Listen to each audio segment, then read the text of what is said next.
신문 읽어주는 남자입니다. 전세기가 원래대로라면 오늘 벌써 떴어야 되는데 현지에서 전세기 뜨기 1시간 전에 알 수 없는 이유로 절차가 중단돼서 많은 국민들이 걱정하는 밤을 보내셨을 겁니다. 지금 정부가 막판 미국 측과 조율과 협상을 하고 있는 것 같은데 전세기는 뜨기로 했다고요. 그런데 왜 예정대로 못 떴을까? 그 이유가 궁금합니다. 잠시 후에 전문가 모시고 이야기 나눠보겠습니다. 오늘 종합신문 4가지 키워드 준비되어 있습니다. 함께 보시죠. 먼저 첫 번째 키워드입니다. 첫 번째 키워드는 뭘까요? 바로 이겁니다. 32시간 서울신문이 오늘 4면에 쓴 기사입니다. 32시간 어떤 기사일지 함께 보시죠.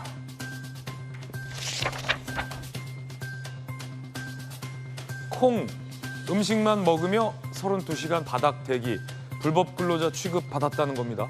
우리가 멕시코 이민자냐라는 반발이 나오고 있습니다. 구금시설에서 한국인 직원들 접견한 한인 변호사가 인터뷰돼 있는데 콩만 먹고 바닥에서 버티고 있다. 자, 미스테리는요. 전세기가 도착했고 출발 1시간 전에 미국이 홀드시켰다라는 거예요. 자, 그 이유는 무엇일까? 수갑 얘기도 나오고 있고 다양한 얘기도 나오고 있습니다. 잠시 후에 외교부에서 나온 속보도 전해드리겠습니다. 돌아올 전세기는 왜 멈췄을까? 궁금합니다. 이어서 두 번째 키워드입니다. 1조, 조선일보가 일면에 썼습니다. 1조, 함께 보시죠.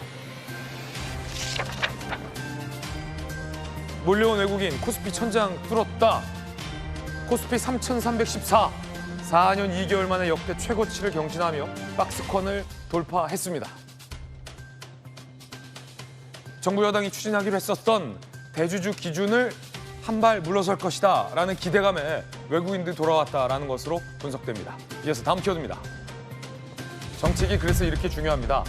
세 번째 키워드는 33년 중앙일보 일면 기사입니다. 주중대사에 노태우 전 대통령의 장남 노재현 동아시아 문화재단 이사장이 내정됐습니다. 주중대사 누구 시키려고 발표 안 했나 궁금했는데 적절한 인물을 인선했다는 분석 나오고 있습니다. 중국 측의 아그레밍 절차를 기다리고 있습니다. 그런데 주미 대사로 내정한 강경화 전 장관에 대해서는 미국이 왜 아직도 아그레망을 안 내주고 있을까요? 안 그래도 다른 나라 대사들 다 지정하는데 트럼프 대통령이 한국 대사는 공석으로 지정 안 해놔서 불안해하고 있는데 궁금합니다. 이어서 다음 키워드입니다. 네 번째 키워드는 1.7억 한겨레신문 9면입니다. 움직이는 유령 기지국이 KT를 뚫었다는 거예요. 피해액이 억이 넘었습니다. 아니, 유령 기지국을 세워서 휴대폰 사용자들의 개인정보를 털어가서 그걸로 1억 원이 넘게 결제를 했다? 이거 전문가들 사이에서 그동안 논문에서나 가능했던 이론이었다라고 우려하고 있습니다. 깜짝 놀랐습니다. 지금까지 신문 읽어주는 남자였습니다.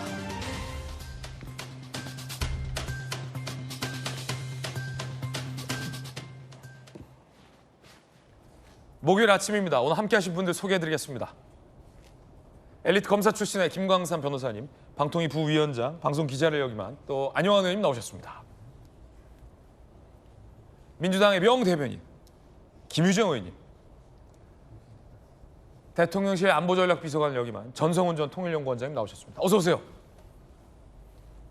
오늘 중요한 뉴스가 많고요. 속보도 많은 날입니다. 하나하나 다 전해드리겠습니다. 자, 제일 먼저 많은 국민들 걱정하고 있는 전세기는 왜 안 떴나? 라는 것과 관련돼서 전문가와 함께 이야기 나눠보겠습니다. 주제 공개합니다. 지금 뉴스 속보로는 다행히 뒤늦게 전세기가 오늘 밤 늦게 뜬다고 하는데 이것도 달라지는 거 아니야? 뜬다고 하고서 안 뜬 것. 이번에도 그러는 거 아니야? 라는 불안감도 나오고 있습니다.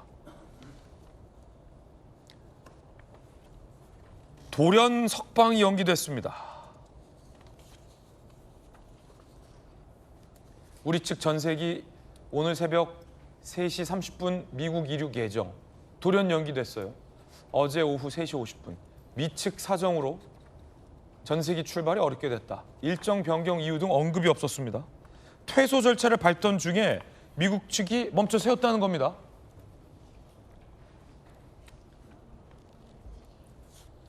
구금자들은 수영복 대신 사복 갈아입고 여권 제출 등 퇴소 절차 진행 중이었어요. 이제 곧 전세기 떠야 되는데 멈춰 세운 겁니다. 미국 이민세관 단속국 정부 현장 대책반에게 상부 지시로 출발 어렵게 됐다라고 통보를 해왔다라는 겁니다. 현지 관계자들은 당혹스러운 반응을 보였습니다. 미국이 왜 그러는 거지? 미안한 마음에 가족에게 연락도 못하겠다. 며칠 더 늦어지면 정말 큰일이다라는 얘기도 나왔다고 합니다. 전성훈 비서관님. 네. 전세기 곧 간다라고 해서 금방 올 줄 알았는데 차일피일 시간이 굉장히 길어지고 있던 터에 사실 어제는 뜰 줄 알았는데 뜨기 전에 멈춰 세웠다. 그런데 아직 우리 외교부는 이유조차 모른다. 누가 알아요? 이제 오늘 아침에 그 외교부 발표를 통해서 이제 그 원인이 밝혀지긴 했는데요. 네. 이게 며칠 진행되는 과정을 보면서 저기 이제 구금된 분들도 당혹스럽겠지만 여기 한국에 있는 가족뿐만 아니라 국민들도 저부터 상당히 당혹스러웠던 국면이 많았어요, 이번에. 네네. 사실 지금 몇 명이 구금되어 있는지도 몰랐잖아요, 우리가. 예. 네? 우리 국민이 몇 명이 구금되어 있는지 그 숫자라도 정확히 밝혀야 되는데 그것도 오늘 아침에 나왔거든요. 네. 우리 그 테러리스트한테 납치돼 가지고 구금되는 상황에서도 몇 명이 구금됐는지는 정확히 알고 있었잖아요. 예. 근데 국민이 몇 명이 구금된지도 안 나와 있고 또 지금 외국인들도 있습니다. 일본에서는 이미 어제 그제 일본인 3명이 여기 포함되어 있어 가지고 한국 전세기 타고 온다. 이렇게 일본에서 보도가 됐었어요. 예. 근데 우리는 전혀 그런 게 없으니까. 그러니까 우리가 못 물어봅니까? 아니면 안 말해주는 겁니까? 일본 아니, 알고 있는데. 우리 워싱턴 총영사가 가서 다 면담을 했으니까 숫자는 다 알고 있을 거 아닙니까? 네. 또 그 중에 한 명은 이제 남고 나머지는 이제 오기로 한 것도 다 알고 있었을 텐데 지금 전체적으로 이 정부에서 국민들에 대한 소통 이 부분이 상당히 좀 미흡했다. 뭔가를 늦게 말하거나 안 말하거나 그러고 있다. 그렇죠. 그리고 뭐 당사자가 나와서 좀 공개적으로 뭐 인터뷰를 하는 것도 아니고 기자들 통해서 이렇게 좀 돌리고 이렇게 뭐 메시지 돌리고 이렇게 이것을 통해 가지고 이제 언론에 보도되고 네네. 이런 경우가 많다 보니까 상당히 답답하고 오히려 그 더 국민들 불안만 더 가중되고 하는 부분들이 있었는데 다행히 뭐 오늘 아침에 여러 가지 문제가 다 해결이 돼 가지고 이제 국민들이 오시게 되는 것 같은데 이번에는 우리가 그 이렇게 큰 사태가 예기치 못한 사태이긴 하지만 이게 지금 정부가 미국을 상대로 협상하는 것도 중요하지만 우리 국민들을 상대로 한 커뮤니케이션도 상당히 중요하거든요. 특히 SNS 시대에 이번 저 사건을 계기로 해가지고 네. 전체적으로 대국민 소통 시스템을 좀 정비할 필요가 있지 않을까 좀 그런 생각이 들었습니다. 네. 그래서 우리 외교부의 입장을 속보로 전해드리겠습니다. 구금 한국인 중 1명만 현지에 잔류를 원했다. 우리 국민 316명 귀국 예정이다라고 밝혔고요. 전세기의 외국 국적자 14명을 포함해 330명이 탈 예정이다라고 외교부가 밝혔습니다.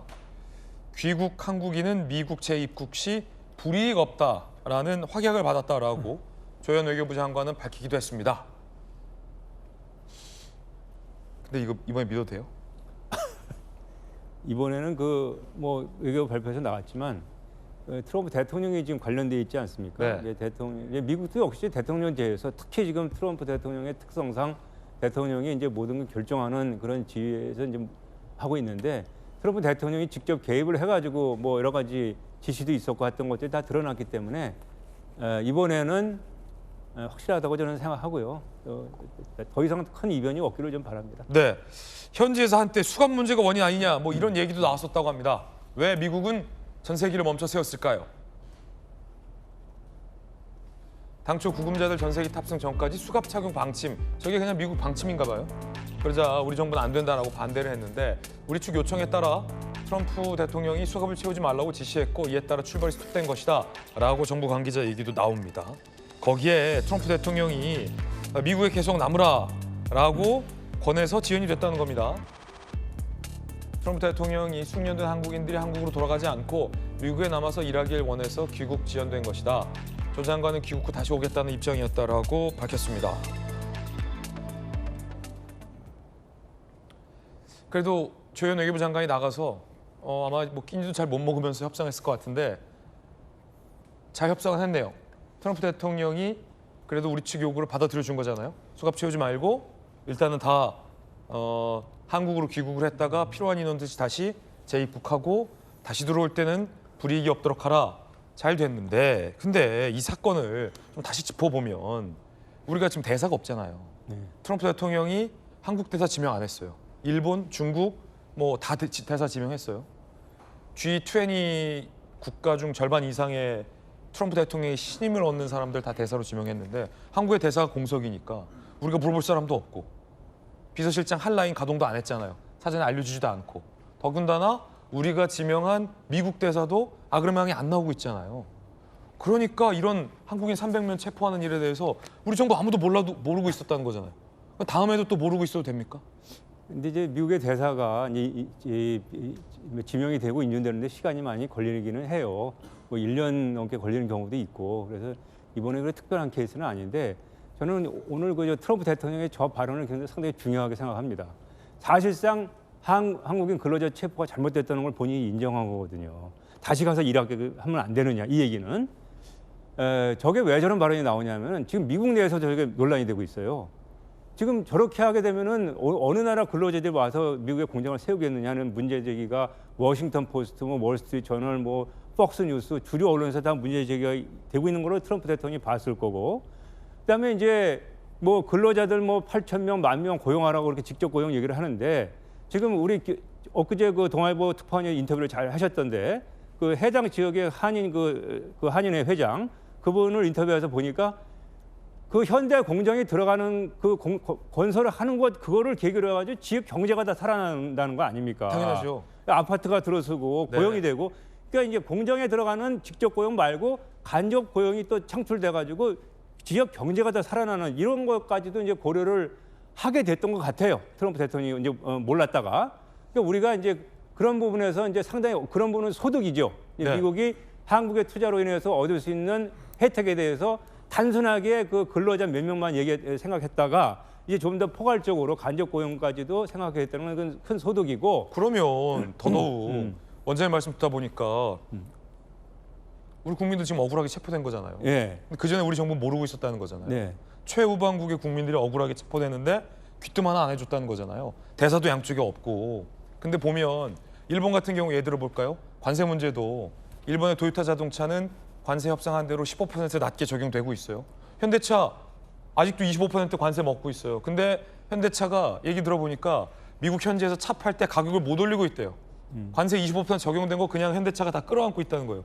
그러니까 앞으로 한미 관계에서 풀어야 될 게 너무 많은데 일본과 너무 비교되잖아요. 뭐가 문제인 겁니까? 뭐 구체적으로 뭐 여러 가지 얘기들이 나오고 있습니다. 나오고 있는데 중요한 거는 이제 우리가 한미 관계가 이제 발전적으로 이제 개선되어 나간다는 건 전제하에 사실 미국에게 이렇게 끌려다니는 모습을 보여가지고는 안 돼요. 미국 특히 트럼프 대통령 같은 경우에는 이제 강자에게 약하고 약자에게 강한 그런 스타일의 리더십을 가지고 있기 때문에 우리가 이제 할 소리는 하고 강하게 나가야 되는데 그 지금 정부가 출범한 지 얼마 되지는 않죠. 오늘이 이제 100일째인데 그래서 뭐 일본이나 다른 나라들에 비해서 대미 외교 여건이 좋은 건 아닙니다. 그리고 또 지금 이제 야권 정부 옛날에 과거 야권 정부가 출범하다 보니까 미국이 가지고 있는 기본적인 이제 정서와 인식도 있고 그래서 우리가 좀 넘어야 할 산이 한두 개가 아닌데 지금 하나하나 넘어가고 있는데 이런 문제가 터져서 사실 이게 저는 이제 오늘 이 사건은 미국도 미스가 있었다는 것을 인정한 거라고 저는 봐요. 공개적으로 우리가 잘못했다라는 얘기는 못하죠. 네. 하지만 원상 복귀하려고 했다는 건 상당히 중요한 시그널이고 이걸 계기로 해가지고 이제 여러 가지 다른 요인들에 대해서도 뭐 건설적으로 긍정적으로 이렇게 좀 풀어나갈 수 있기를 좀 바랍니다. 언제 돌아올까? 다행히 조현 외교부 장관이 미국 측을 잘 설득한 것 같습니다. 언제 돌아올지 함께 보시죠. 구금 한국인들 공항으로 이동할 예정. 오전 2시에서 4시 정오쯤 전세기가 애틀란타 공항을 이륙할 전망입니다. 별도의 수갑 없이 이동해야 합니다. 저건 진짜 우리가 요구한 대로 미국이 합의한 대로 이행돼야 합니다. 우리 국민들 잘못한 거 없어요. 트럼프 대통령이 워싱턴 DC의 고급 레스토랑을 찾아가서 이렇게 얘기했다고 합니다. 범죄가 사라졌다라고 말이죠. Which, as you know, about over the last year was a very unsafe place. Over the last 20 years, actually, was very unsafe, and now it's got virtually no crime. This was one of the most unsafe cities in the country. Now it's as safe as there is in the country. And I just want to thank the National Guard. We loved working with the mayor and the chief, and we all work together. We have a capital that's very, very safe right now. 자, 트럼프 대통령은 우리의 수도는 매우 안전하다라고 얘기를 했습니다. 그런데 논란의 여지가 하나 더 생겼는데요. 조국 혁신당의 김준영 의원이 관광 비자로 들어온 미국인 영어 강사도 우리가 급습을 하자라는 취지로 발언해서 논란이 일고 있습니다. 들어보시죠. 우리나라에 관광 비자로 들어와서 영어 가르치고 있는 사람이 몇천 명, 몇만 명 될 것 같습니까? 저 그 실태 조사까지는 해야 된다고 봅니다. 그래야 미국 긴장합니다. 그 사람들 여기 와서 영어 가르치고 관광하고 가는 거는 불법 아닙니까? 왜 그렇게 적극적으로 얘기하지 못합니까? 저 외교부 정신 차리십시오. 이거 관성이고 아니란 겁니다. 우리가 가지고 있는 기술과 돈과 투자 그걸 미국에다 해주면서 이런 취급을 받습니까? 직접 하자기보다는 좀 당당하게 요구하라. 김준영 의원님 아마 이런 뜻 같아요. 네. 그러니까 근데 우리가 미국인 강사를 뭐 미국처럼 급습할 수는 없는 현실성은 좀 떨어진 얘기죠. 현실적으로 그렇게 하기는 좀 쉽지는 않겠지만 우리도 지금 비슷한 조건 내서 다 그냥 암묵적으로 용인하고 있는데 최고의 우방이라고 하는 미국에서 이렇게까지 하는 것에 대한 강력한 문제 제기이자 항의라고 생각해요. 그렇죠. 항의 차원의 발언이다. 예, 그리고 국민들의 어떤 이게 가능한 일이야라는 어떤 반미 감정까지 생기려고 하는 지금 이런 분노가 끌어오르고 있잖아요. 그것과 또 국회 차원의 어떤 강력한 항의가 저는 우리 정부가 협상하는 과정에서도 지렛대가 될 수 있다고 생각합니다. 네네. 도움이 될 수 있다고 생각하는데 저는 이제 작금의 과정을 보면서 한두 가지 우려되는 게 있어요. 이를테면 조현 외교부 장관이 재입국하는데 아무 문제 없게 했다라고 얘기를 하는데 확인받았다. 말로만 확인해서는 저는 안 된다고 생각하거든요. 말로만 확인하면 안 된다. 네, 어떤 문서화된 무언가가 있어야 된다고 생각해요. 자꾸 요즘은 합의문이 없어요. 한미 네, 간에. 그래서 저는 그게 좀 필요하지 않나. 왜냐하면 재입국하는 과정에서 입국 심사하는 사람 중에 황당한 사람이 있을 수 있거든요. 네. 돌발 상황이 발생할 수 있다고 봐요. 거기에서 만약에 안 되는데? 난 들은 바가 없는데? 문서가 없는데? 그렇게 되면 어떻게 그런 일이 안 일어날 거라고 우리가 장담할 수 있나요? 이제 그런 것도 좀 확실하게 챙겨야 된다라고 생각하고요. 네네. 특히 지금 구금되었던 우리 그 국민 가운데 35명인가는 합법적인 비자를 가지고 있었다는 거잖아요. 예. 마구잡이로 지금 구금한 거잖아요. 합법적인 걸 가지고 있어도 이런 상황인데 우리가 어떻게 말로 한 걸 믿을 수 있느냐에 문제가 있어서 이제 우리 외교부 관계자나 조현 장관의 말을 빌어서 계속 이렇게 속보가 들어오고 있는데 미국 당국자 얘기는 없습니까? 저는 그것도 필요한 거라고 봐요. 예. 왜 우리는 그냥 관계자 발로 속보만 들어오지 미국에서 입장이 없잖아요. 그러니까 우리는 자진 출국이다라고 얘기하는데 미국 정부에서는 아니다, 추방이다라는 표현을 계속 쓰니까 네. 어떤 게 진실이에요? 걱정되죠. 국민들 걱정되죠. 그렇죠. 어떤 게 맞는 말인지에 대해서 저는 미국에서의 확실한 입장도 좀 나와줘야 될 것 네. 같고 우리 관계자 발뿐만 아니라 문서화된 그 무엇인가도 저는 필요한 것 같아요. 이를테면 다시 우리 기술자들이 재입국을 할 때 이거 지장이라도 찍어자. 예, 지장이라도 할 때- 찍자. 할 때 뭔가를 나눠서 이거 네. 봐라라고 할 수 있는 그 뭔가가 있어야 되는 게 아닌가. 루비오 지장이라도 받아와야 된다. 그런 게 좀 필요할 것 같습니다. 저는. 그러게요. 네. 안용환 의원님, 네. 이게 외교가 어렵긴 한데 특히 이제 트럼프 정부를 상대로 외교하는 게 쉽진 않고 우리 정부도 최선을 다하고 있으리라고 많은 국민들 생각하고 또 응원합니다. 그런데 트럼프 정부와 외교하기 어려운 건 우리나라뿐이 아니잖아요. 그럼요. 일본도 어렵고 중국도 더 어려울 거예요. 베트남도 어렵고 말레이시아 어렵고. 근데 어려운 건 다 똑같은 거니까 그거 탓하지 말자는 거예요. 국민들 생각은. 현대차 얘기를 들어보면 굉장히 난감할 것 같은데 현대차 공장이죠. 그렇죠. 직원들 대규모로 현대차가 거의 기업 중에 가장 많이 투자했을걸요. 미국에. 투자한다고 발표했고 그 이전에도 발표했고 공장 건물도 짓고 있는데 잡아가잖아요. 거기에다가 아까 언급됐지만 도요타는 15%인데 현대차는 아직도 관세가 안 내려가요. 한미 정상회담과 한미 관세 협상이 정부 간의 회담이 완벽하지 못했기 때문에 그 유탄을 애꿎은 현대차가 맡고 있다, 온몸으로. 이런 지적이 제기해서 나오는데 안영환 님은 어떻게 보십니까? 일단 이제 미국 아까 그 말씀하신 것처럼 일본과 비교를 많이 하지요. 일본 도요타는 방금 말씀하신 것처럼 이제 합의가 됐기 때문에 서명이 됐습니다. 그러니까 15% 관세가 적용이 되지만은 한국은 아직 적용이 안 됐기 때문에 트럼프가 임의로 내린 25% 관세 적용을 받고 있고 네네. 그러면 이제 미국에서 비교를 많이 합니다. 토요타의 트롤리아와 우리 아반떼 비교를 많이 하는데 보통 우리 아반떼가 $200 정도 쌉니다. 경쟁 차종이군요. 그 경쟁 차종입니다. $200 정도 싼데 그 $200 갭이 또 커요. 그래서 우리는 뭐 $200 한 30만 원 정도 되는데 그것 때문에 이제 경쟁력이 있어 왔었는데 이게 우리는 25% 15% 하면은 한 $2,000 차이가 나버립니다. 200만 이상 차이 나요. 그럼 경쟁력이 없어지는 것이죠. 그럼 미국 사람들이 아반떼 못 산다. 못 살죠. 토요타를 살 수밖에 없는 것이죠. 그런데 이제 이게 문제는 한미 간에 지금 뭔가가 정리가 안 된 부분이 많이 있는 것 같아요. 그러니까 지금 합의 서명 사인을 못 하고 있는 겁니다. 그 문제는 뭐 국방비 문제일 수도 있고 저는 농수산물 문제가 지금 걸려 있다는 저는 예상을 하는데 네네. 아마 정부는 국내 지지자들 때문에 그걸 발표를 못 할 수도 있을 겁니다만 명확하게 뭔가 정부가 국민들에게 설명하지 못하고 있는 게 있는 거 아니냐? 네, 저는 그렇게 생각을 해요. 소고기 수입 문제라든지 쌀 수입 문제라든지 이런 문제들이 특히 현 정부의 지지자들과 관련된 문제가 뭔가 지금 걸려 있기 때문에 발표를 못 하고 있는 거 아니냐 저는 그런 생각을 하고요. 그다음에 이제 트럼프 대통령의 변덕은 뭐 다 아는 이야기 아니겠습니까? 네네. 그런데 이번 우리 한국인들 구금된 분들과 관련해서는 미국이라는 나라가 또 일사천리로 풀어줘 하면 이렇게 풀어주는 나라가 아닙니다. 굉장히 좀 복잡한 나라예요. 주별로도 좀 다르고 지시가 우리처럼 전화 한 통화 되는 그런 나라는 아닙니다. 지금 아마 늘어진 게 이제 지금 뭐 화면도 나옵니다만 뭐 밑에 쇠사슬을 수갑을 채우고 비행기로 가느냐. 미국은 원칙입니다. 채웁니다. 미국은 범법자에 대해서는 채웁니다. 그다음에 두 번째가 이제 아마 귀국 다시 우리 이번에 문제가 됐던 근로자들이 미국 땅에 다시 들어가느냐 그 문제인데 추방이 됐을 경우에는 영구 미국에 들어갈 수가 없습니다. 그래요? 네. 그런데 이제 자진 출국 형식으로 이번에 이제 자진 출국 형식으로는 들어갈 수 있는 거예요. 그런데 자진 출국도 기록이 남습니다.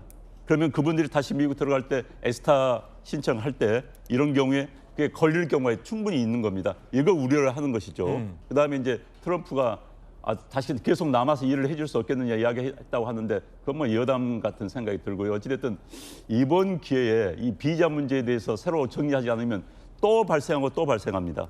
이 문제는 사실 업계에서나 우리 교민들 사이에서는 드디어 언젠가는 터질 게 터졌다 이런 반응이 나오고 있거든요. 예. 그렇기 때문에 이 문제에 대해서 근본적인 해결 방안이 없다면 앞으로 미국에 투자하기 어렵고 공장 짓기 굉장히 어려운 상황이 펼쳐질 수가 있습니다. 결국 본질은 이 돈독한 한미 관계와 신뢰 관계인 것 같습니다. 전승호 원장님.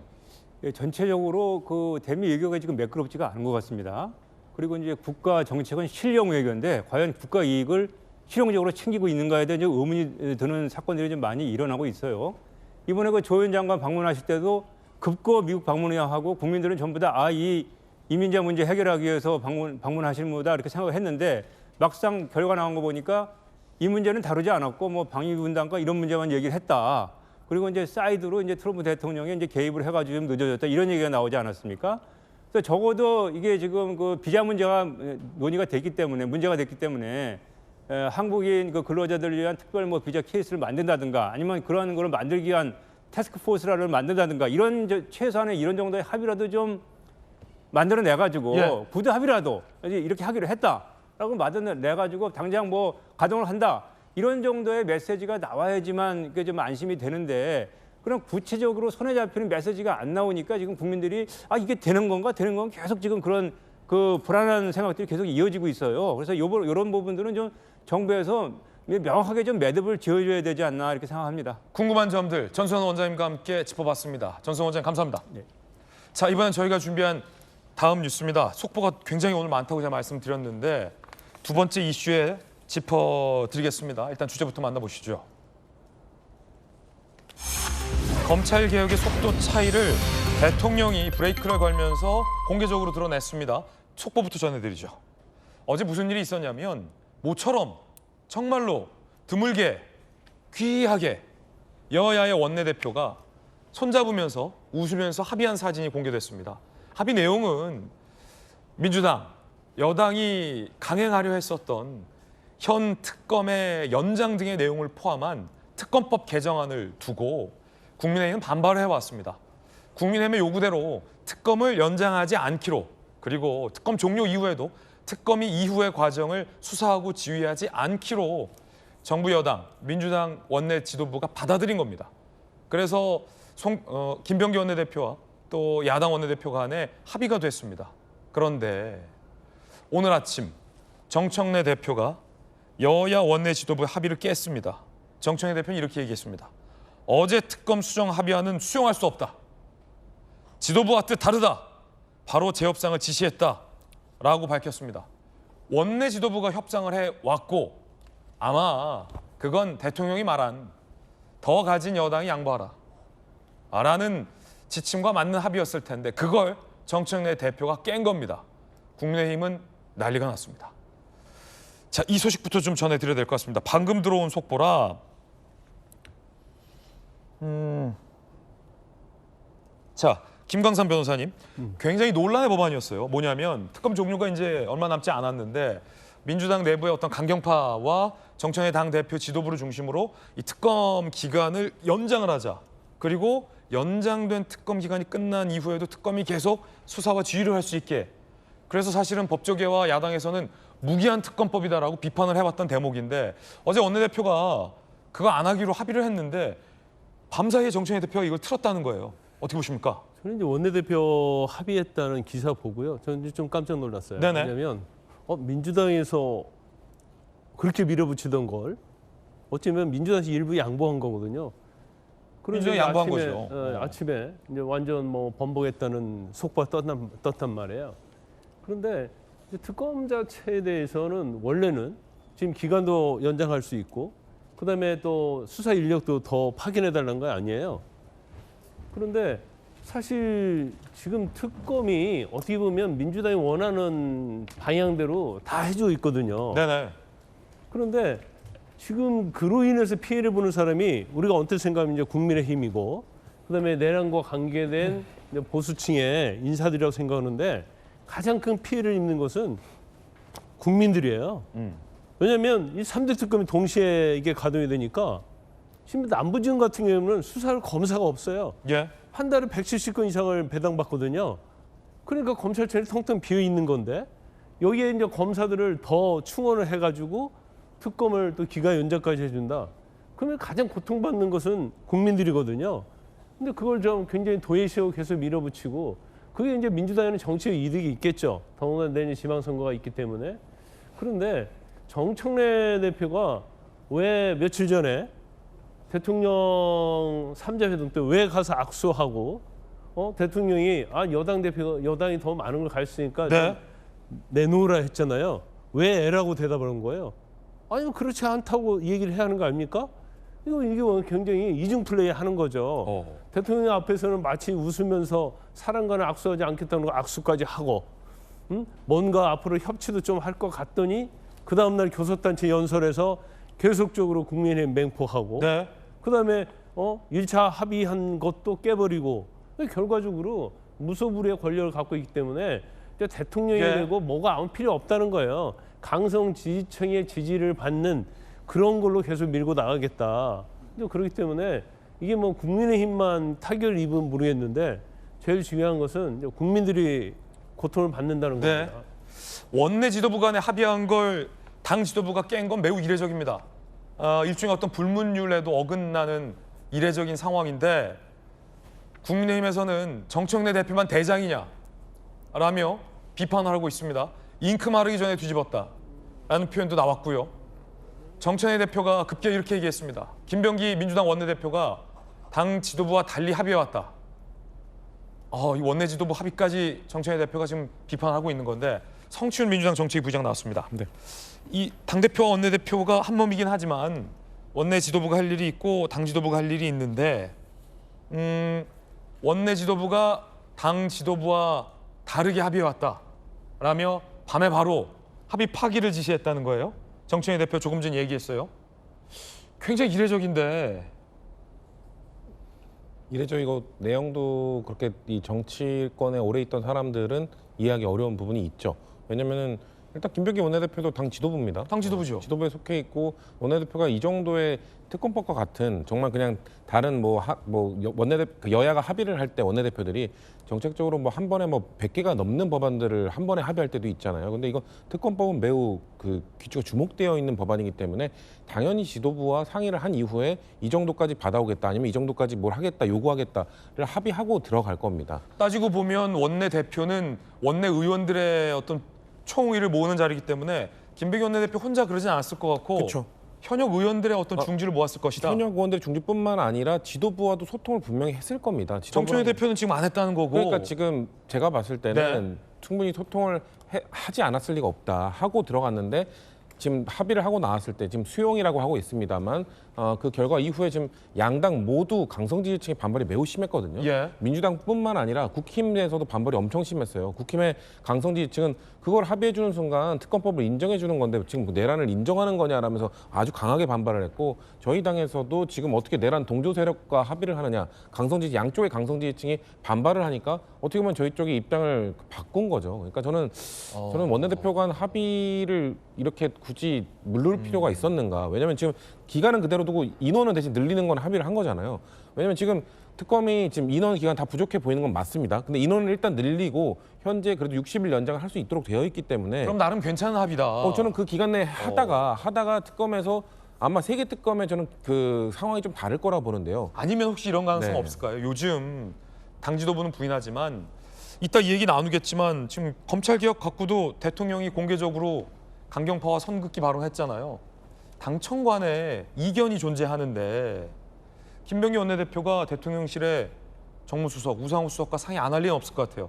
혹시 야당과 합의한 이 부분, 특검 연장과 관련해서 대통령실과 원내 지도부 간은 조율이 됐는데 당 지도부, 그러니까 강경파로 분류되는 정청래 대표 등과는 조금 합의 없이 합의했다가 지금 당대표가 브레이크 건 건 아닙니까? 저는 당정이 합의가 안 된 상태에서 이런 협상을 진행했을 거라 생각하지 않습니다. 당정 협의를 했을 때 이미 검찰개혁 관련 정부 조직 개혁안을 내기를 했을 때 아마 검찰개혁의 추진 방안, 특검에 관련된 방안 이것도 다 아마 같이 얘기를 했을 거라 보거든요. 그러면 근데 합의 다 해놓고 그럼 브레이크를 건 건 저는 이야. 정청래 당대표가 아니라 사실상 강성 지지층이 브레이크를 건 거죠. 그러니까 근데 지지층이 브레이크 건다고 여야 합의를 뒤집어요? 그러니까 정청래 당대표는 좀 되게 당심에 되게 그 민감하게 예민하게 반응하는 분이기 때문에 당심이 이렇게 반응을 했다면은 당 지도부가 의견을 바꿔야 된다라는 의견을 좀 표출한 거라고 보고요. 그렇기 때문에 저는 근데 과연 지금 말씀하신 것처럼 대통령실에서 이 정도의 의견을 냈고 대통령실의 의견이라면 대통령의 의견이거든요. 대통령의 국정 운영에 퀴를 쥐고 가고 계신 분인데 대통령이 그렇게 좀 말씀을 하셨으면 당연히 강성 지지층에 좀 반발이 있을 수 있다 하더라도 그거를 좀 오히려 좀 수그러뜨리고 대통령이 갖고 가는 방향을 우리를 같이 함께 하니까 동상이몽이 아니라 네네. 동상동몽이니까 같이 믿고 갑시다라는 메시지를 좀 내주시는 게 대통령에게 좀 힘을 실어주는 발언이 아니었을까. 전 바로 강성 지지층이 반응한 게 좀 개인적으로 좀 아쉽다고 생각합니다. 자, 어제 여야 원내 지도부가 합의한 건 여야 협치의 첫 스텝으로 평가됐습니다. 그런데 그걸 하룻밤 만에 정청래 당대표가 뒤집은 겁니다. 정청래 대표는 이렇게 주장하고 있어요. 원내대표가 내 생각과 다른 합의를 해와서 나도 어제 당황했다. 그러면 김병기 원내대표가 정청래 당대표랑 상의 없이 가서 합의해왔다. 이렇게 지금 얘기하고 있는 셈인데 김주영 의원님, 뭔 상황입니까? 그 액면 그대로 그 내용을 이해하자면 그런 셈이네요. 상의 원내대표가 없이 당대표와 상의 없이 여야 협치를 했는데 당대표가 그 혼내서 뒤집었다. 지금 정청래 대표 이야기 액면 그대로 받아들이면 그런 거죠. 나랑 상의 없이 가서 하고 와서 내가 보니까 이거 말이 안 되네, 이건 안 돼, 뒤집은 거다라는 취지의 이야기인데 그 자체가 저는 말이 안 되는 것 같아요. 이 자체가 말이 안 된다. 예, 그러니까 여야가 합의를 할 때 이를테면 합의점을 찾았는데 의총에서 그건 절대 말이 안 된다라고 의총에서 네네. 사실 뒤집히는 경우도 있고 하도 그런 일이 여야 간에 다들 각자 진영에서 빈번하다 보니까 이제 합의를 해놓고 근데 일단 의총 가서 봐야 돼라는 얘기를 원내대표끼리 서로 원내수석 부대표끼리 하기도 하거든요. 이제 그런 경우도 있었지만 지금 이렇게 민감한 사안에 대해서 사전에 어떤 그 얘기 없이 이렇게 김병기 원내대표가 혼자 막 결정할 수 있는 문제는 아니라고 생각이 되는데 그렇죠. 저는 이 문제에 있어서 이제 가장 큰 문제는 우선 어떤 합의 내지는 결론을 내더라도 이렇게 뒤집히거나 우왕좌왕해서는 안 되거든요. 이제 그러면 신뢰성이 확 떨어지잖아요. 이제 그 문제가 하나 노정이 됐다고 보고, 두 번째는 저는 어제 그렇게 합의를 했다고 해서 잘 됐다. 이거는 9월 8일 날 대통령과 여야 대표 회담에서 대통령이 야당의 어떤 그 이야기나 또 요구하는 부분에 대해서도 귀를 기울이겠다라고 한 그 결과물로서 저는 이해를 했어요.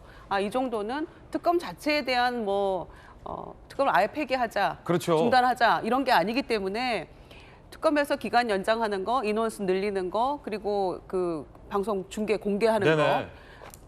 그거였는데 그냥 인원 정도 일정 부분 확보하는 거 사실상 정도로 야당의 요구를 받아준 거거든요. 많이 수용했죠. 그리고 중계도 조건부로 네네. 특검에서 결정하면, 그래서 이 정도면은 그냥 서로 양해가 된 부분이구나. 예. 잘 됐다. 대통령의 뜻을 많이 수용을 했구나. 그리고 오늘 취임 100일인데 이런 생각을 했거든요. 네네. 그런데 이렇게 갑자기 확 틀어지고 나니까 좀 기운도 빠지고요. 기운도 빠진다. 일단 네. 기운 빠진다. 그리고 국민들에게 신뢰성이 확 떨어지는 거죠. 이러면. 2단은 신뢰성이 떨어진다. 예, 이렇게 그냥 하루아침에 뒤집을 거면 뭐하러 합의를 했냐. 어. 그러면 차라리 버티지. 지금 현재는 원한대로 간다는 거잖아요. 네네. 그러면은 민주당은 도대체 누가 이 정책 결정을 하는 것인가에 대한 국민들의 의구심을 자아내는 부분이 있고 매우 혼란스럽게 비춰지는 부분이 있으니까 차제에 좀 정리가 돼야 될 것 같습니다. 네. 우리 안에서도 이렇게 혼란스러우면 뭘 보고 국민들에게 믿으시라 이렇게 말씀을 할 수 있을까요? 예. 김병기 원내대표 오늘 해명도 논란인데 지금 상황을 보면 원내지도부가 합의했는데 정청래 대표가 파기한 거잖아요. 그러자 김병기 원내대표 이렇게 해요. 어제 나랑 한 건 합의가 아니라 1차 수용이었고 최종이 지금 틀어진 거다. 라는 해명을 했는데 앞으로 야당은 김병기 원내대표랑 합의 안 하겠네요. 어차피 합의해봤자 권한이 없다는 뜻 아닙니까? 협상을 할 수가 없는 거죠. 협상의 의미가 없는 것이죠. 권한이 없는 원내대표. 그렇죠. 사실 이제 정치는 차선을 선택하는 거고 또는 차악을 선택하는 겁니다.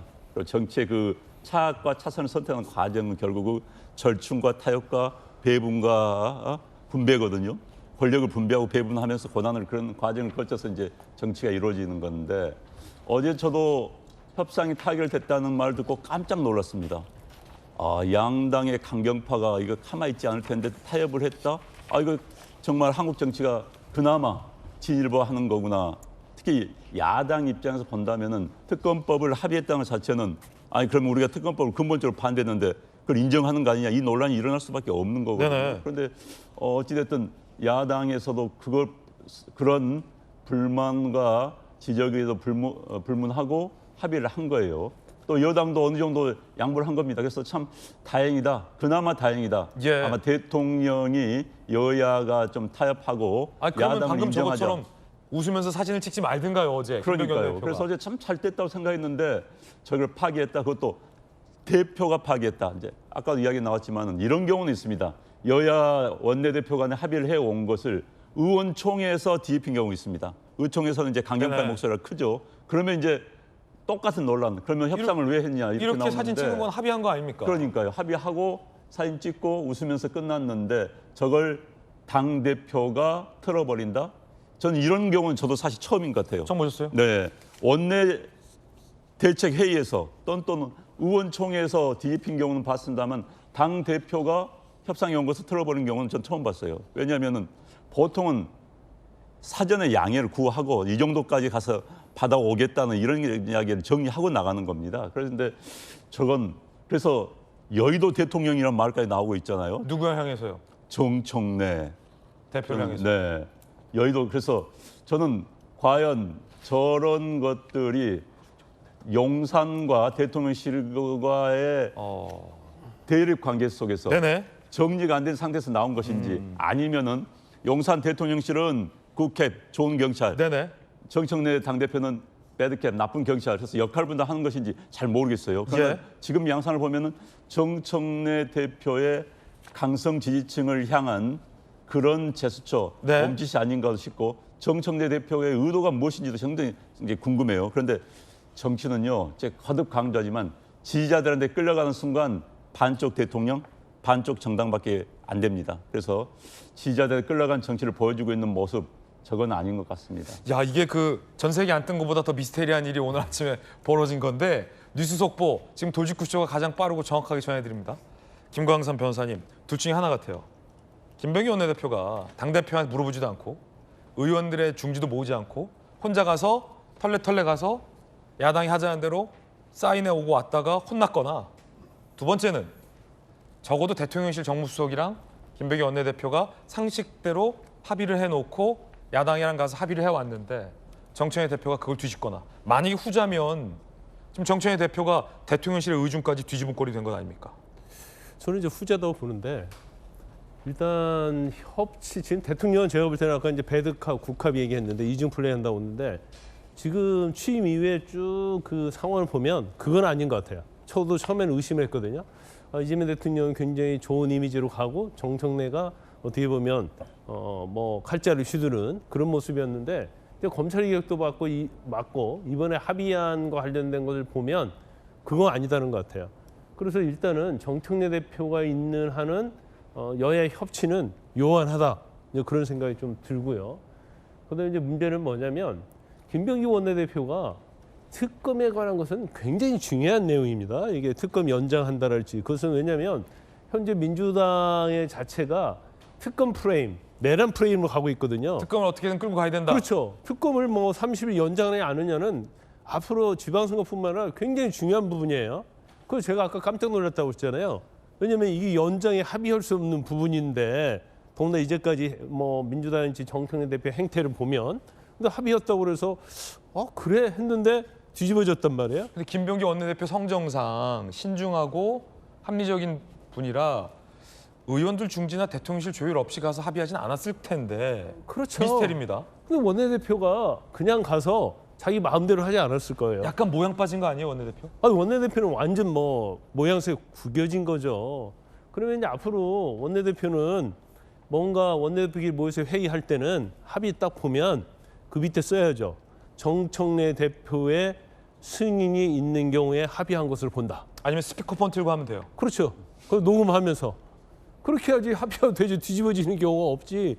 의총도 아니고 원내대표가 어떻게 보면 당의 2인자지만 거의 뭐 의원들 의총에서는 1인자 아닙니까? 원내에서는 1등이죠. 그렇죠. 그런데 원내대표가 저렇게 합의를 했다? 원내대표 개인적으로 그냥 합의하지 않았을 거예요. 이게 굉장히 중요한 부분이에요. 이것은 민주당에도 중요한 부분이지만 대통령과도 굉장히 중요한 부분이거든요. 그러면 대통령이나 대통령실의 의견을 듣지 않고 했을까요? 당연히 들었다고 봐요. 그러니까 검찰개혁과 관련해서 중수청이 어디로 가느냐에 있어서도 어떻게 보면 여기에서도 네. 서로 정청래 측에서 밀어붙였다고 볼 수 있고, 그다음에 이번에 여야 합의도 사실은 대통령실에서 원하는 방향으로 합의했는데 이걸 뭐 아주 항아리 깨듯이 정청래 대표가 깨버렸다. 그러면 결과적으로 앞으로 이제 대통령실과 민주당 이제 정청래는 이제 같이 갈 수 없는 그런 사유로 점점점 멀어져 가고 있다, 저는 그렇게 봅니다. 김광선 변호사님 개인적 분석 전해드렸습니다. 의견이죠. 당정 간의 갈등 논란까지 이 장면에서 비화된 겁니다. 그런데 그 장면이 또 나왔습니다. 검찰 개혁을 두고 당 강경파, 특히 법사위와 당 대표 지도부를 중심으로 밀어붙이고 있는 검찰 폐지와 관련해서 대통령이 선을 그었다. 어떤 내용일까요? 지금까지는 정성호 법무부 장관이 가서 당을 좀 타일러 보고 협의하려고 했지만 실패. 자, 그래서 대통령이 나섰어요. 대통령실. 세부적 내용에 대해 논쟁벌이 사안 아니다. 정부 주도 입법 추진하는 것이 적절하다라고 했지만 당에서 볼멘 소리 나오더라도 논란을 정리할 시점이다. 정부에서 차분하게 추진하겠다라고 밝혔습니다. 대통령 발언부터 보시죠. 그럼 경찰에 다 맡기는 건 괜찮나? 국가 수사 체계를 바꾸는 일인데 시간을 충분히 갖고 논의해라. 검찰 폐지 이렇게 한 번 하면 안 된다. 당 법사위에서 통과시킨 그 내용 대통령이 반대하는 겁니다. 조절해야 된다라고 브레이크를 걸고 있는 겁니다. 경찰에 다 맡기는 건 괜찮냐? 지난번 정청래 대표와 우상호 수석이 이견 보인 적 있어요. 정청래 대표. 검찰개혁 정부기구에 여당 참여시킨다. 우상호 수석. 여당이 왜 들어오냐 여기. 누구 뜻인지 아시겠나?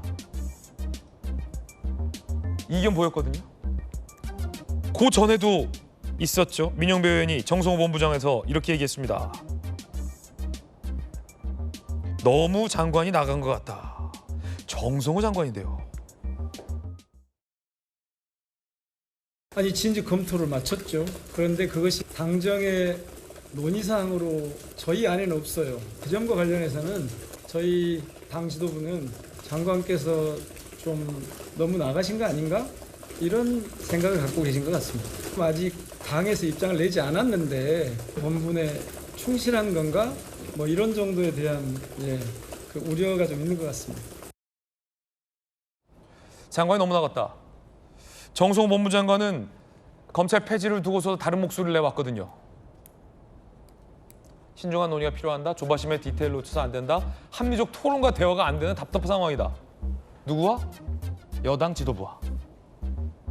자, 그러자 이런 정성호 법무장관 우상호 수석이 나서도 강경파들이 원안을 고수하면서 법사위를 통과시키자 대통령이 선을 그은 겁니다. 이젠 어떻게 할 겁니까?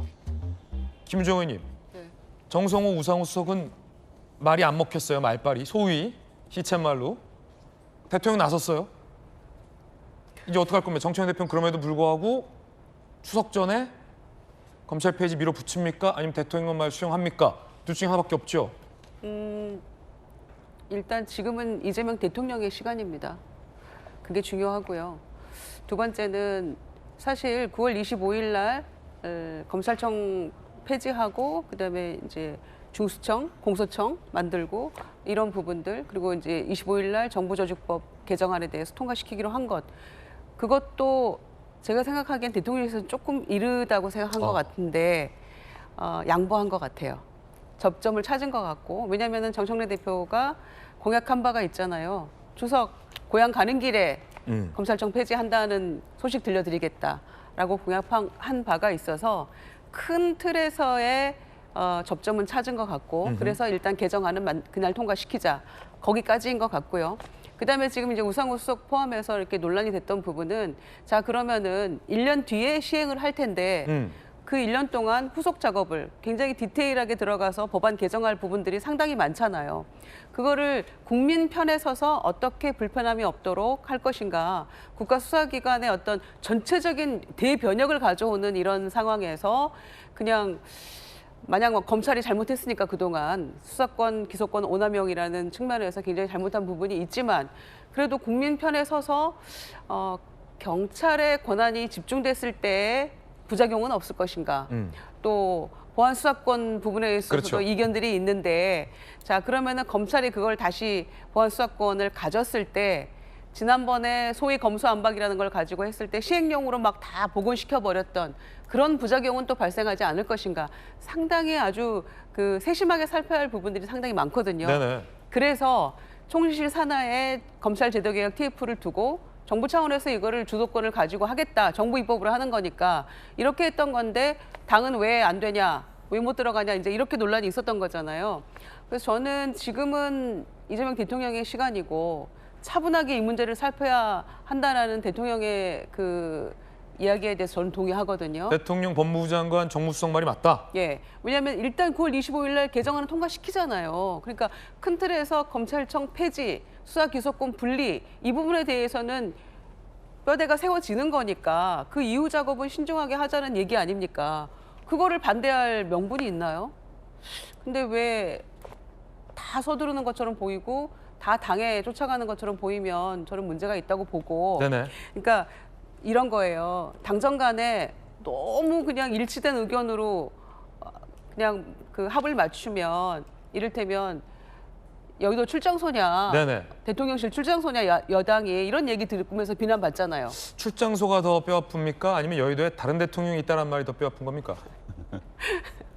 모르겠습니다. 그래서 너무 극단적이죠. 예, 둘 다. 그래서 이제 그렇게 되면 문제가 되는 거고 또 이견이 분출되면 국민들이 불안하잖아요. 너무 이견이 커지고 갈등이 비춰지면 그래서 당정 관계는 대통령실과의 관계는 항상 그 적정선을 찾아야 되는데 그게 참 어려운 거 아닙니까? 정치력을 발휘해야 되는 그 시점인데 이렇게 되면 우상호 수석 이야기가 거의 음성 지원되잖아요. 예. 평소에 그 얘기하는 그 스타일대로 딱 이렇게 나온 거라서 그 갈등을 자꾸 아니라고 한민수 비서실장 나와서 부인하고 막 이렇게 얘기해도 그냥 자연스럽게 이렇게 수면 위로 올라와 버리는 거니까 좀 정무적인 판단들을 예. 잘 하셔야 될 것 같아요. 당내의 이 어떤 강경한 움직임에 대해서 당 내부에서도 견제하는 목소리들이 나왔습니다. 곽상원 의원이랄지 박희승 의원이랄지 소신 발언했습니다. 각각 곽상원 의원은 특정 유튜버에게 끌려다니면 안 된다라는 발언했고 박희승 의원은 별도의 이 내란 재판부 신설하는 것에 대해서 그건 잘못된 일이다라고 소신을 밝혔는데 역시 정청래 대표와 가까운 최민희 의원이 이 둘을 저격했습니다. 말 바로 하라. 여당 의원 모인 텔레그램. 누가 머리를 조아리냐? 민주당이 김어준에게 휘둘린 결정 열거해보라. 곽상원 의원에게 여당 의원 다 있는 데서 텔레그램에서 그랬다는 겁니다. 박희승 의원을 향해서도 내란 재판부 반대 의견이 있을 수 있어. 그거 계엄에 비유하나? 라며 혼냈다는 겁니다. 곽상원 의원의 발언부터 한번 보시죠. 누가 잘못했는지, 누가 잘못한 건지, 혼날 일인지 한번 들어보시죠. 유튜브 권력이 정치 권력을 휘두른다. 유튜브 권력에 머리 조아리며 정치할 생각 없다. 일부 정치인 유튜브 권력에 편승한다. 곽상원 의원 발언이었어요. 자, 박희승 의원 결국 사과했습니다. 헌법 개정 없이 내란 특별부 설치는 위험한 발상이다. 계엄한 것과 비슷하다. 그러자 계엄 최민희 의원에게 혼나고 나서 위헌 논란 해소하자는 취지였는데 계엄 비용 부적절합니다. 사과했습니다. 당내에 이 강경파들의 움직임을 견제하거나 비판했던 소수의 의원들이 혼났네요. 혼나면 안 되죠. 그러니까 세게 혼난 거 아닙니까 이 정도면? 국회- 대봐라 이거잖아요. 열거해봐라. 일단 국회의원 한 명 한 명은 다 개별 헌법기관이고 다 그 유권자들이 뽑아준 사람들 아닙니까? 네네. 그러면 그분들의 입에서 나오는 이야기는 그 지역이나 아니면 그분들을 뽑아준 사람들의 유권자들의 마음을 대변하는 겁니다. 그렇기 때문에 다른 의원이라고 해서 그 한 사람의 의원의 의견을 저렇게 나무라거나 비판하는 식으로 얘기할 수는 없죠. 근데 두 의원에 대한 좀 비판이 좀 결이 다른데요. 전 박희승 의원 같은 경우는 저는 판사 출신으로서 이 내란 특별재판부에 대한 우려를 전달한 건 전 충분히 공감합니다. 근데 저도 그거를 계엄에 비유한 건 매우 부적절했죠. 그렇기 때문에 저는 최민희 의원이 그걸 지적하신 거는 뭐 잘했다고 보고요. 그래서 네. 박희승 의원도 바로 받았고 대신에 박희승 의원이 제기한 그런 내란 특별재판부에 대한 우려는 저희 당이 아주 심하게 중하게 받아들여야 되고 네. 논의를 해야 된다고 생각합니다. 그렇기 때문에 그런 좀 물꼬를 터준 박희승 의원이 전 비유는 잘못했지만 그래도 너무 용기 있게 잘 하셨다는 말씀을 드리고 싶고요. 곽상원 의원은 더 용기를 내신 거죠. 사실 이 유튜브 권력이란 게 이 기존의 레거시 미디어를 넘어서는 영향력을 발휘하고 있다. 근데 그 영향력이 과연 올바른 길로만 가고 있냐라는 비판이 많이 나오고 있는 상황이거든요. 그거에 대해서 지적을 한 거고 본인은 그쪽으로 가지 않겠다. 저는 그것도 그렇게 맞는 선택인지 모르겠어요. 비판은 할 수는 있는데 이거를 아예 나가지 않고 부정하겠다는 것 자체가 올바른 길이라고 보진 않습니다. 거기에 직접 나가서 그걸 느끼면서 왜 사람들이 이 레거시 미디어가 아닌 유튜브 언론에 좀 열광하고 모이는 예. 거에 대해서 분석이나 그런 것들을 바로잡기 위한 노력을 하면 되는 것이지 그냥 안 하겠다라고 해버리는 게 좀 올바른 길이라고 보진 않습니다만 근데 거기에 뭐 머리를 조아리며 하진 않겠다. 이거에 대해서 굳이 발끈할 필요는 있을까요? 왜냐면은 그 김어준 씨 유튜브가 진보 진영에서 뭐 그 긍정적 역할을 한 것도 맞습니다만 분명 그 언론 거기에 그 채널에 국회의원들이 뭐 많이 나가고 뭔가 너무 정책 결정자들이 많이 나가서 그 다른 언론보다 그 언론에 너무 집중하고 거기에 집중하는 이유는 강성 지지층 때문이고 이런 정치 형태에 대해서는 좀 자성의 목소리도 나와야 되는 것도 전 맞다고 보거든요. 그렇기 때문에 그런 이야기를 하면 그냥 그런 이야기 충분히 수렴하겠다. 다만 김어준 씨가 하는 방송에 긍정적 영향이 이런 것도 있지 않겠냐라고 하면서 건전한 논의를 이끌어가면 되는 것이지 무슨 조아리는 그걸 열거해보라 이렇게 싸우자는 식으로 저는 우상호 정무수석이 그런 얘기했잖아요. 논쟁은 좋은데 이건 싸우자는 거 아니냐. 그것도 여기도 전 일치한다고 생각합니다. 논쟁을 해야죠. 논쟁 좋다고 해놓고 왜 싸우려고 합니까? 그러니까 싸우려는 태도를 거두고 그 곽상원 의원이나 박희승 의원이 제기한 문제에 대해서 당연히 진중하게 받아들이는 그런 모습을 보여줘야 된다고 생각합니다. 이렇게 말했다고 성추행 부장도 혼나는 거 아닙니까? 뭐 혼날 정도의 위치에 있지 않습니다. 그렇군요. 네. 의원 단톡방에 안 들어가 있으니까. 그렇죠. 네. 안 혼날라면 의원 단톡방에 안 들어가 있으면 되는군요. 단톡방 유출에 또 반발하는 목소리도 나왔습니다. 최민희 의원이 단톡방 유출을 비판한 건데요. 권위 있는 종교 언론, 제도권 언론이 많이 보호해줘. 제가 여기 올린 글들이 어느 언론에 나오는지 볼 것이다. 라고 또 혼냈습니다. 누가 유출했냐라고 혼났네요. 이거 어떡하죠? 돌직구쇼 나왔는데 오늘. 그런가 하면 정청래 대표가 송원석 원내대표를 콕 집어서 비판했습니다. 들어보시죠. 어제 제 연설 중에 역대급 망언이 있었습니다. 진짜 비리를 의심했습니다. 영상 한번 보시죠. 자극해 위기 상황을 만들고 위기 상황을 이용해 민주주의를 죽이려는 세력이 있다는 것을 노상원 수첩을 통해 알게 되었습니다. 노상원 수첩이 현실로 성공했더라면 이재명 대통령도 저 정청래도 이 세상 사람이 아니었을 것입니다. 불기의 계기 되었을 것입니다.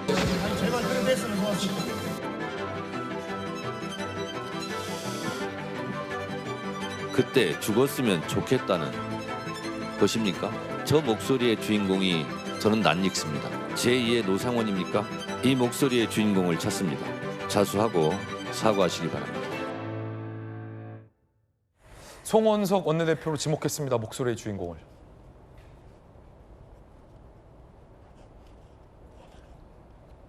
제발 그렇게 됐으면 좋았을 것을 이란 발언을 송원석 원내대표가 했다라는 게 정청래 대표 측의 입장입니다. 박수현 의원이 한마디 했군요. 들어보시죠. 수현 불과 이틀 전 대통령께서 여야 대표와 만나 여야 민생협의체 구성을 통한 협치의 의지를 보여주셨는데 송원석 원내대표의 발언에 경악을 금치 못합니다. 지금이라도 이재명 대통령과 정청래 대표에게 사죄하고 국회의원직에서 사퇴하시기 바랍니다. 더불어민주당은 국회 윤리위원회 제소, 국회의원 제명 등 모든 수단을 총동원해 송원석 원내대표의 막말에 대해 책임을 묻겠습니다. 민주당에서는 발끈하고 있습니다.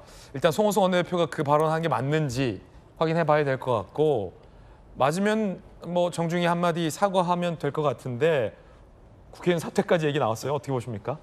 일단은 뭐 적절한 발언은 아닙니다. 네네. 적절한 발언 아니고요.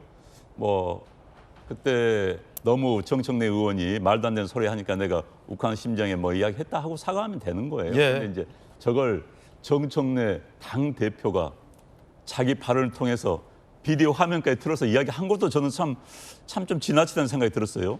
뭐 대변인 정도 수준에서 이야기하면 될 걸 본인 이야기를 하면서 저게 정청래식의 정치법이 아닌가 하는 생각이 들었고요. 그리고 뭐 자수하시기 바랍니다. 찾습니다. 이거 무슨 코미디 하는 겁니까? 그래서 정치를 자꾸 희화하고 본인은 정청래 의원의 특징이 그런 게 있어요. 그런 말 하는 것을 굉장히 재치 있고 자기가 좀 언어 능력이 뛰어나다는 것을 착각하는 제 그런 거 많이 느꼈어요. 제가 상임위에서도 보면서. 그래서 그건 아닌데 정치 당대표라면 좀 무게감이 있어야 되는 겁니다.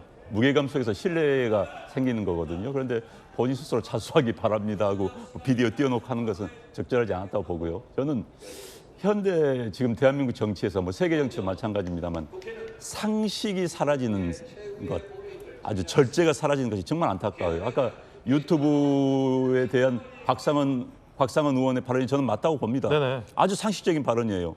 양극단에 있는 유튜버, 이건 여야를 막론하고 양극단에는 유튜버들이 정치인들을 끌어가고 특정한 방향으로 끌어간다. 이제는 유튜브는 내로우 캐스팅입니다. 브로드캐스팅이 아니에요. 듣고 싶은 것만 보고 싶은 것만 보기 때문에 확증 편향이 심해집니다. 안영환 의원님 방통위 부위원장 출신이죠. 그러니까 전 세계 정치를 양극화시키는 것이 유튜브거든요. 그건 맞습니다. 옳은 지적이에요. 그런데 이제 그런 지적들에 대해서 공격을 한다? 이거야말로 상식적이지 않은 거거든요. 그렇기 때문에 한국 정치가 상식을 찾으려면 좀 더 무게감이 있어야 됩니다. 신뢰를 얻으려면 좀 더 자제를 하고 절제를 해야 됩니다. 그런데 지금 비디오 들고 자수하라 마라, 뭐 송원석 의원의 발언도 저는 적절하지 않았다고 봐요. 네. 그런 발언도 영국 의회를 가면요 이렇습니다. 상대방 발언 수상이 발언하면 야당에서 우해서 개소리칩니다. 호주 가도 그렇습니다. 그러니까 영국 문화권에 있는 의회들은 굉장히 혼란스러워요. 상대방의 말을 알아들을 수 없을 정도로 이렇게 우우합니다. 어느 정도 그건 인정을 해줘요. 그런데 이제 저렇게 마음을 아프게 한 발언은 송원석 의원도 적절하지 않았지만 이걸 가지고 국회의원직을 사퇴해라 라고 하는 것은 또 그거마저도 지나쳤다 이렇게 생각을 합니다. 송원석 원내대표에게 그래서 기자들이 물었습니다. 그런 발언 한 게 맞냐고 말이죠. 그 발언하는 거 맞으실까요? 발언 의도 어떤 의견을 좀 여쭤볼 수 있을까요? 잠깐만 대표님. 나랑 본인 나랑 맞으신 거 확인해 주실 수 있을까요?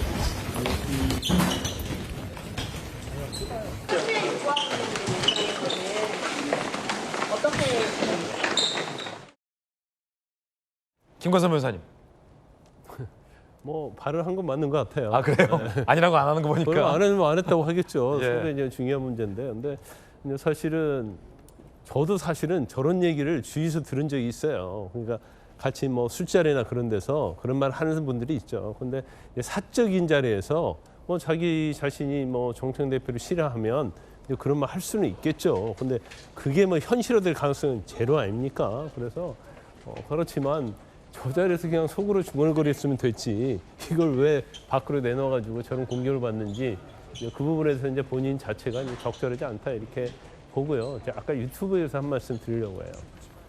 자, 유튜브에 한계란 게 있거든요. 자, 김어준의 유튜브는 공정하고 어떤 국민들이 다 공감하는 유튜브가 아니에요.